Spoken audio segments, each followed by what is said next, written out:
Preface to the Capitalist Manifesto by Mortimer J. Adler. While signing my name to the Capitalist Manifesto as co-author with Louis Kelso, I wish to disclaim any credit for the original and basic theory of capitalism on which this manifesto is based. That theory is entirely Mr. Kelso's. It is the product of many years of inquiry and thought on his part. The full statement of it will soon be published in Capitalism, of which Mr. Kelso is sole author.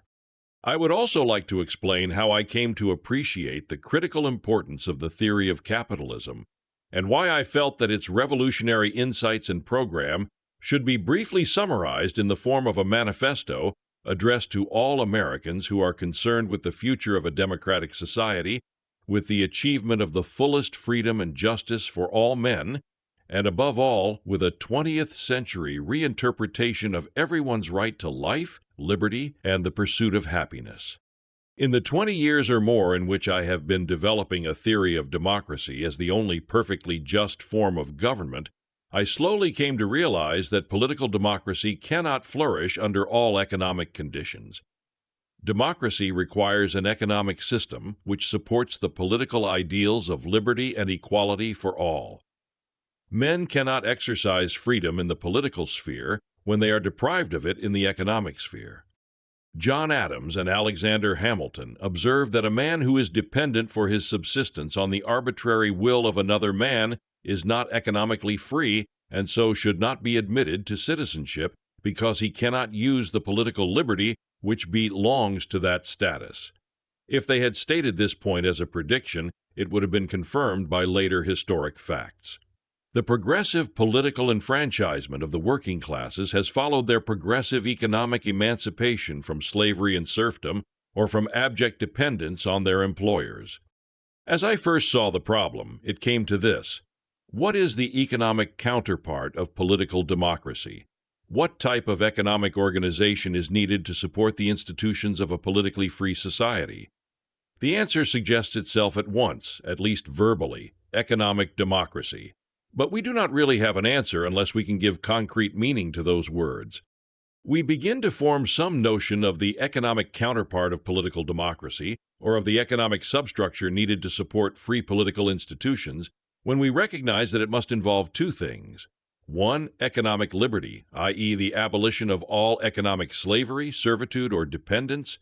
And two, economic equality, i.e., the enjoyment by all men of the same economic status, and therewith of the same opportunities to live well.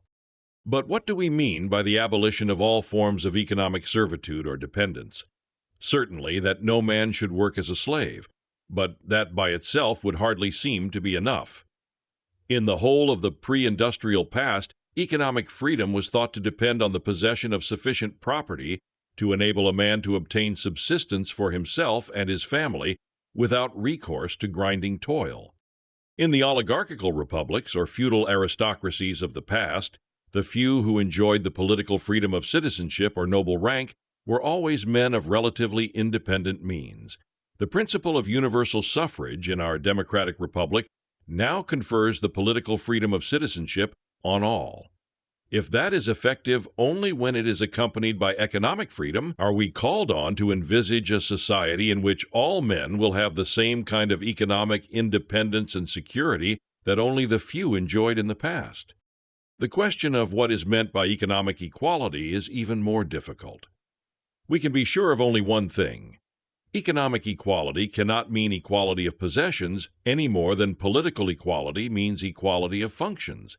Yet if we proceed by analogy with the ideal of political democracy, which we conceive as a politically classless society with a rotating aristocracy of leaders, we can at least surmise that an economic democracy must somehow be conceived as an economically classless society, and that too with a rotating aristocracy of managers. Until very recently, as I thought about these questions, I had grave doubts that what has come to be called capitalism could establish the kind of economic democracy which political democracy required as its counterpart. I now understand the reasons for my doubts. They were based on an understanding of capitalism which was colored by the sound criticisms that had been leveled against its injustices and inequities, not only by Marx and Engels and by socialists generally, but also by Popes Leo XIII and Pius V, and by social philosophers or reformers as diverse as Alexis de Tocqueville, Horace Mann, Henry George, Theodore Roosevelt, Woodrow Wilson, Hilaire Belloc, Jacques Maritain, Amintor Fanfani, and Karl Polanyi. Of these, only Marx, Engels, and their followers proposed communism as the remedy. What all these men were criticizing was 19th-century capitalism as it existed in England and the United States, the two countries in the world most advanced industrially. That 19th-century capitalism was unjust. No one can question. But there is a question as to whether 19th-century capitalism conforms to the idea or ideal of capitalism, and with this goes the question whether the historic injustices committed by the capitalism of the 19th century are historic accidents or are intrinsic to the very idea of capitalism itself. 10 years ago, at a time when I did not understand the idea or ideal of capitalism as something quite different from what existed under that name in the 19th century, I naturally tended to suppose that the economic injustices perpetrated in the 19th century were intrinsic to capitalism. If that were so, then they could not be remedied without giving up capitalism itself and finding some alternative to it. Socialism, a cooperative system, a corporative order, or something else. In that state of mind, I was also bothered by the fact that the very expression I had been forced to use in order to give some meaning to economic democracy, the expression classless society, was the slogan and banner of the communists. The Communist Manifesto called for the overthrow of the class-structured bourgeois society, divided into owners and workers, oppressors and oppressed, and set before men's minds the ideal of a classless society, achieved through the dictatorship of the proletariat, in which the state itself would be the sole owner of the means of production, and all men would be equally liable to labor. I could not help agreeing with those who pointed out the fatal flaws in the communists' revolutionary program. If men are dependent for their subsistence upon the arbitrary will of the state, or on that of its bureaucrats who manage the state-owned means of production, they are as unfree economically as when they are dependent upon the arbitrary will of private owners. Furthermore, the equal liability of all to labor, which is a basic principle in the communist program, impedes rather than promotes economic freedom. The communist classless society is therefore hardly the economic democracy we are looking for as the counterpart of political democracy. But while proponents of capitalism have argued against communism as the foe of political liberty and quality, they have not offered a positive program for establishing an economically classless society. They have not countered the call for a communist revolution by proposing a capitalist revolution, which, by carrying out the true principles of capitalism, would produce the economic democracy we need as the basis for political democracy. One other fact obscured my understanding of the problem, or at least led me to consider a wrong solution of it. That was the extraordinary change which had taken place in the American economy during my lifetime. Beginning with Theodore Roosevelt and Woodrow Wilson, and running through all the administrations of Franklin Roosevelt and his successors, Republican as well as Democratic, capitalism in 20th century America has undergone a remarkable transformation which puzzles many European observers who cannot understand precisely how America has managed to remain a capitalist country and yet has succeeded in avoiding the Marxist prediction that capitalism would be destroyed by its own imbalance between production and consumption. Or to put it another way, they wonder whether capitalism in 20th century American is still capitalism in essence. They suspect that it is really one of the many paths to socialism. This suspicion is not unfamiliar to Americans. Many of them, especially the most outspoken opponents of the New Deal, have voiced it themselves. They have deplored again and again the creeping socialism which has been eroding, if not overthrowing, the institutions and principles of capitalism. If the charge of creeping socialism is correct, then it can be argued that America has produced an economy which supports political democracy only by gradually and perhaps self-deceptively substituting socialist for capitalist principles. What is true of America is also true of England, with a little less self-deception in the latter case. To understand the charge of creeping socialism, one need only make a checklist out of the 10-point program which Marx and Engels proposed in 1848, and which they described as a way of making progressive inroads on the rights of property and on the conditions of bourgeois production. The measures they proposed for socializing the economy by wresting all capital from the bourgeoisie and centralizing all instruments of production in the hands of the state are as follows. 1. Abolition of property in land and application of all rents of land to public purposes. 2. A heavy progressive or graduated income tax. 3. Abolition of all right of inheritance. 4. Confiscation of the property of all emigrants and rebels. 5. Centralization of credit in the hands of the state by means of a national bank with state capital and an exclusive monopoly. 6. Centralization of the means of communication and transport in the hands of the state. 7. Extension of factories and instruments of production owned by the state, the bringing into cultivation of wastelands, and the improvement of the soil generally in accordance with a common plan.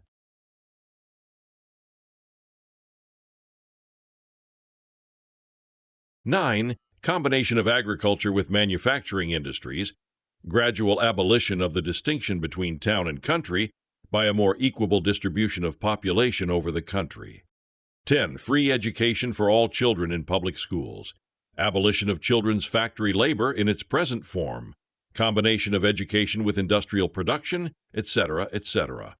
In his recent book, Contemporary Capitalism, John Strachey, the leading English Marxist, refers to the industrial economy of the mid-19th century as early-stage capitalism.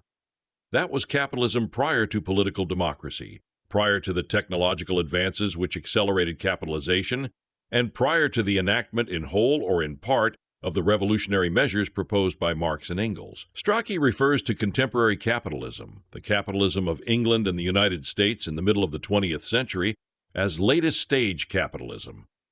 That is not only a technologically advanced economy with ever-increasing accumulations of capital. It is not only a capitalistic system that is being operated by a democratic society. It is also, in Strachey's judgment, a partly socialized capitalism which has been brought into being by the legislative enactment of much of the Marxist program and without the violent revolution Marx thought would be necessary. But in his view, it is a revolution nonetheless, a revolution still in process, the ultimate goal of which, according to his projection, is last-stage capitalism, or the completely socialized industrial economy in which the state is the only capitalist. Strachey's account of what has happened in the last 100 years is not far from the truth. The radical differences he points out between early-stage and latest-stage capitalism are unquestionable.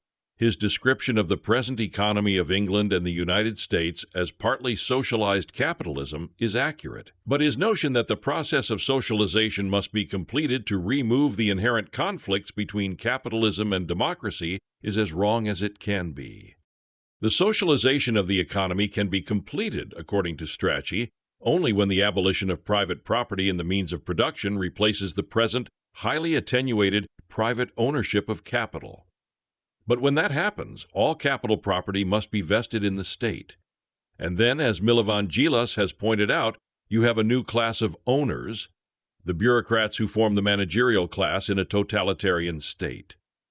Djilas's book, The New Class, offers irrefutable evidence that a completely socialized economy, far from creating a free and classless society, creates one in which there is sharp class division between the rulers, who are in effect the owners, and the workers, who are economically as well as politically enslaved.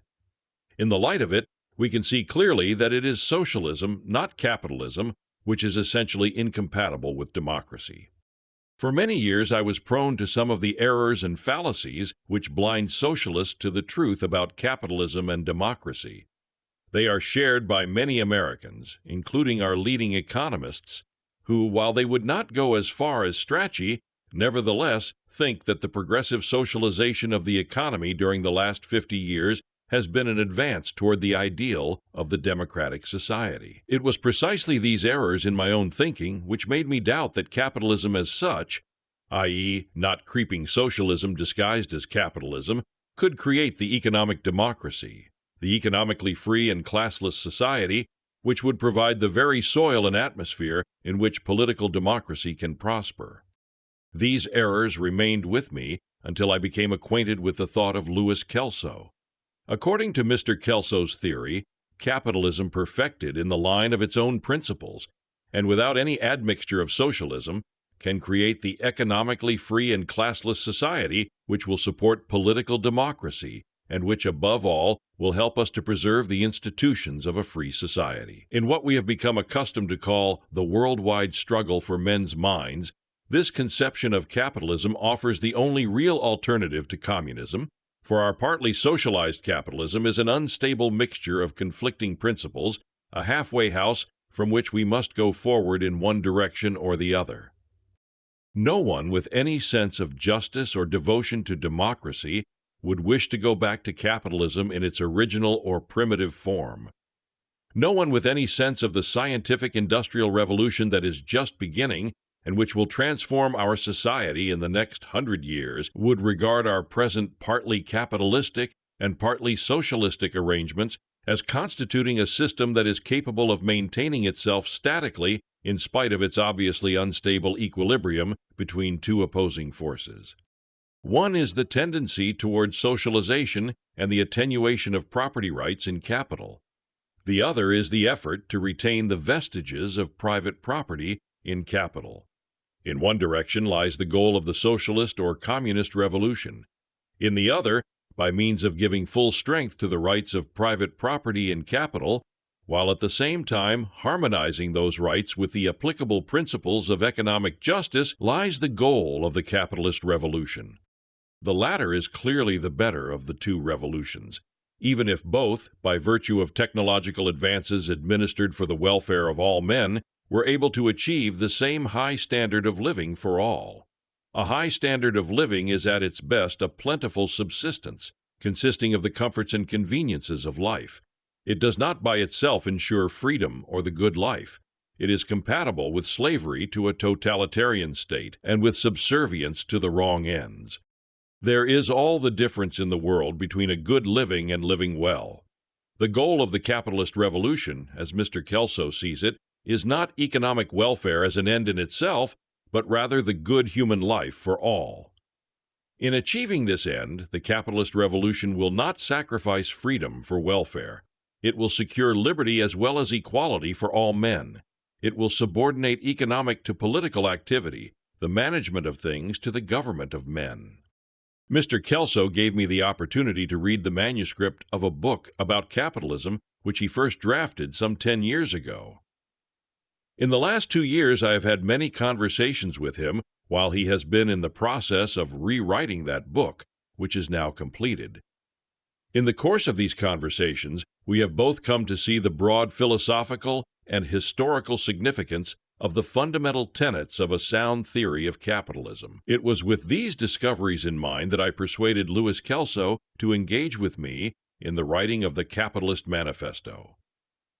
The first part of this manifesto explains the philosophical and historical ideas that are involved in a sound understanding of the principles of capitalism and of the revolution to which those principles lead.